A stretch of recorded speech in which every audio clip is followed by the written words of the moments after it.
جی السلام علیکم اسٹوڈینٹس، بیٹا کیسے ہیں آپ لوگ؟ ہم عقل حلال چیپٹر جو ہے یہ ہم کر رہے ہیں۔ تو بیٹا ہم نے کل اس کے بارے میں پڑھا کہ کیسے اللہ تعالیٰ نے انسان کے لیے بہت سی نعمتیں پیدا کی، اسے زمین میں رہنے کے لیے ٹھکانہ دیا، اسے جگہ دی، اور اس کے سلسلے میں ہم نے قرآن آیت بھی پڑھی کہ پھر اللہ تعالیٰ نے فرمایا کہ کیسے اللہ تعالیٰ نے جو نعمتیں پیدا کی ہیں ان سے انسان کو کیسا فائدہ پہنچانے کا ہنر دیا اور کیسے وہ چیزیں انسان کو فائدہ پہنچاتی ہیں۔ پھر کچھ چیزیں جو ہیں انسان کی فطرت کی وجہ سے یا اس کی بہتری کے لیے اس پر حرام کر دی گئیں، کچھ جانور جیسے کہ خنزیر ہوتا ہے، کتا، گدھا گوشت، یہ اس طرح کے جو تمام درندے ہیں وہ انسانوں کے لیے حرام ٹھہرے۔ تو عقل حلال کے سلسلے میں آپ صلی اللہ علیہ وسلم نے ارشاد فرمایا کہ طلب کسب الحلال فریضۃ بعد الفریضۃ، کہ حلال روزی کی تلاش عبادت کے بعد دوسرا فرض ہے۔ حلال روزی کی تلاش عبادت کے بعد دوسرا فرض ہے۔ نیکسٹ ہے کہ اس کا مطلب یہ نہیں کہ جن چیزوں کو اللہ نے انسان کے لیے حلال کیا ہے انہیں جس طریقے سے چاہے حاصل کر کے استعمال میں لایا جائے۔ یہ بھی چیز نہیں ہے کہ جو چیزیں ہمارے لیے حلال ہیں اسے جیسے چاہے جس مرضی طریقے سے حاصل کر کے ہم استعمال کریں۔ جیسے بعض چیزیں اصلاً حرام ہیں، بعض چیزیں تو شروع سے ہی اصل میں حرام کی گئی ہیں، اسی طرح حلال چیزیں بھی اگر ناجائز ذرائع سے یا ناجائز طریقے سے ہم حاصل کریں تو وہ حرام بن جاتی ہیں۔ انسان کو چاہیے کہ روزی کمانے کا وہ ذریعہ اختیار کرے جسے اللہ تعالیٰ نے جائز اور حلال رکھا ہو، کیونکہ ناجائز ذرائع کا استعمال انسانی معاشرے میں فتنہ و فساد پیدا کرتا ہے۔ تو اللہ تعالیٰ نے اس سلسلے میں کیا ارشاد فرمایا؟ یا ایھا الناس کلوا مما فی الارض حلالا طیبا ولا تتبعوا خطوات الشیطان انہ لکم عدو مبین، کہ اے لوگو جو کچھ زمین میں حلال اور پاکیزہ ہے کھاؤ، اور شیطان کے قدم بقدم نہ چلو، یعنی کہ اس کے قدموں کی پیروی نہ کرو، یقیناً وہ تمہارا سری دشمن ہے۔ بیٹا یہاں پر آپ کویسچن بھی بنائیں گے جہاں سے آج ہم نے پیراگراف شروع کیا ہے کہ بعض حلال چیزیں بھی انسان کے لیے کیسے حرام بن جاتی ہیں، ٹھیک ہے؟ بعض حلال چیزیں بھی انسان کے لیے کیسے حرام بن جاتی ہیں، تو آپ یہاں سے لکھیں گے کہ جن چیزوں کو اللہ نے انسان کے لیے حلال کیا ہے انہیں جس طریقے سے چاہے حاصل کر کے استعمال میں لائے، جیسے بعض چیزیں جو ہیں وہ اصلاً حرام ہیں لیکن حلال چیزیں بھی اگر ناجائز طریقے سے برے طریقے سے حاصل کر کے استعمال کی جائیں تو وہ بھی حرام بن جاتی ہیں۔ جہاں تک نشان ٹھیک ہے لگائیں۔ ہاں جی، تو اگلے پیج پہ آئیں کہ جو کیا آیت ہم نے پڑھی، اللہ تعالیٰ نے فرمایا کہ اے لوگوں جو کچھ زمین میں حلال اور پاکیزہ ہے کھاؤ،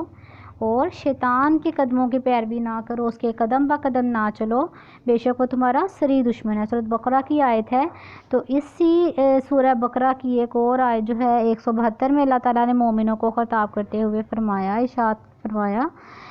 اے مومنوں یا اے ایمان والو، ہماری دی ہوئی پاکیزہ چیزیں کھاؤ اور اللہ کا شکر ادا کرو اگر تم اسی کی عبادت کرتے ہو، ٹھیک ہے؟ کہ اللہ کی پاکیزہ چیزیں کھاؤ اور تم اگر اس کا شکر ادا کرو اگر تم صرف اسی کی عبادت کرتے ہو۔ تو ان آیات سے یہ بات معلوم ہوئی کہ حلال اور پاکیزہ رزق کی تلاش اور اس کا استعمال انسان پر لازم ہے، اور اہل ایمان کے لیے جو اللہ کی اطاعت کا دعویٰ کرتے ہیں حرام اور ناجائز ذرائع سے کمائی ہوئی روزی کسی صورت بھی حلال نہیں ہے، ٹھیک ہے؟ حرام اور ناجائز ذرائع سے کمائی ہوئی روزی مسلمانوں پر کسی صورت بھی حلال نہیں ہے۔ تو بیٹا یہاں پر انہوں نے کچھ ذرائع بتائے ہیں کہ کن چیزوں سے جو رزق کمائیں اگر ان چیزوں سے تو پھر وہ حلال رزق ہوتا ہے، یعنی کہ وہ جائز ذرائع ہوتے ہیں کہ رزق کمانے کے جائز طریقے، اور کچھ جو ہیں وہ رزق کمانے کے ناجائز طریقے بتائے گئے ہیں کہ اگر ان چیزوں سے روزی کمائی جائے تو پھر وہ روزی جو ہوتی ہے وہ رزق وہ حرام ہو جاتا ہے۔ اور یہ جو کچھ طریقے ہیں ان کے ذریعے روزی کمانے سے رزق جو ہے وہ حلال ہوتا ہے۔ سب سے پہلے ہے شکار۔ یہ تو پتہ ہے انسان اپنے ابتدائی دور میں یا اب بھی بہت سے لوگ جو ہیں وہ شکار کے ذریعے کھانے کی ضرورت کو وہ پورا کرتے تھے۔ جنگل کے پرندوں اور جانوروں جن کا گوشت اللہ تعالیٰ نے انسان کے لیے حلال کیا ہے ان کا شکار کیا جاتا، انسانوں نے شکار کرتے اور اپنی ضروریات کو پورا کرنا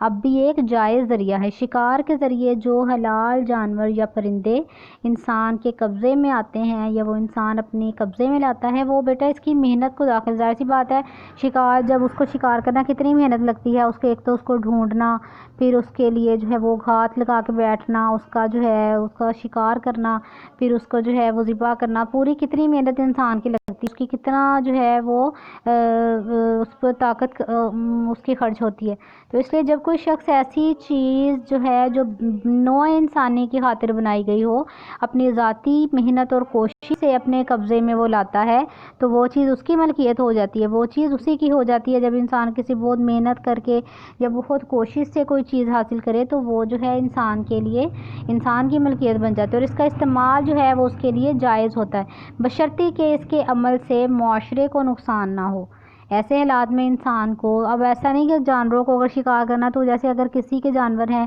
وہاں پر جا کے ان کو شکار نہیں، بالکل نہیں بیٹا، جنگل میں جو جانور کھلے ہوتے ہیں جو کسی کے جانور نہیں ہوتے وہ اللہ تعالیٰ کی دین ہے، اللہ تعالیٰ جو ہے وہ اپنی مرضی سے جسے چاہیں وہ دے دیں، لیکن کچھ لوگوں نے جن جانوروں کو خرید لیا ہوتا ہے وہ ان کے مالک ہوتے ہیں، ایسے کسی کے جانور کا شکار کرنا وہ کسی صورت حلال نہیں ہے، ٹھیک ہے۔ تو یہ جو اس طرح کے جانور ہوتے ہیں جن کا کوئی بھی مالک نہیں ہے، جن کا جو ہے وہ جنگل میں آزاد بھی، ان کو شکار کرنا یا ان کی کھال کو بیچنا پھر آگے سے یا ان پر کام کرنا، یہ جو ہے وہ لوگوں کے لیے ضروری ہے، اور ایسے حالات میں انسان کو دوسروں کی بھی ضرورت کا خیال رکھنا چاہیے، اور اپنے ذاتی تصرف میں صرف اسی قدر ہی چیز ہے، ذاتی تصرف کہتے ہیں ذاتی استعمال، ٹھیک ہے، یعنی کہ اپنے استعمال کے لیے وہ اتنی ہی چیز جو ہے وہ استعمال کرے، اتنا ہی شکار کرے یا اتنی ہی چیز جو ہے وہ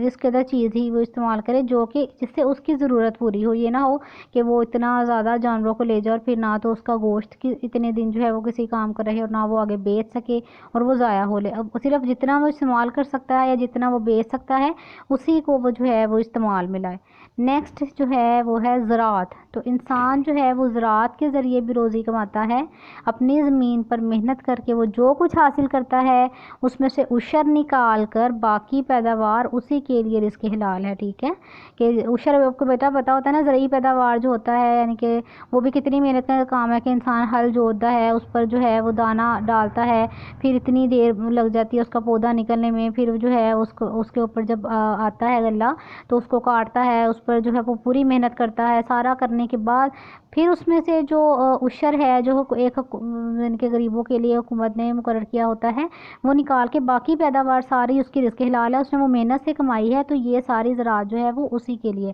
تو بیٹا آج کا لیسن ہمارا اتنا ہی ہے، جہاں سے ہم نے پڑھا ہے کہ اس کا مطلب یہ نہیں کہ جن چیزوں کو اللہ نے اس پیراگراف سے لے کر زراعت کے ٹاپک تک، زراعت کے پوائنٹ تک، یہاں تک آپ لوگوں نے بیٹا یہ لیسن آپ کو اپنا یاد کرنا ہے۔ آج کے لیے اتنا ہی لیسن ہے، اس کو بہت اچھے سے یاد کرنا ہے، کل انشاءاللہ نیکسٹ آگے اس کو لے کے چلیں گے، ٹھیک ہے، اوکے بیٹا، اللہ حافظ۔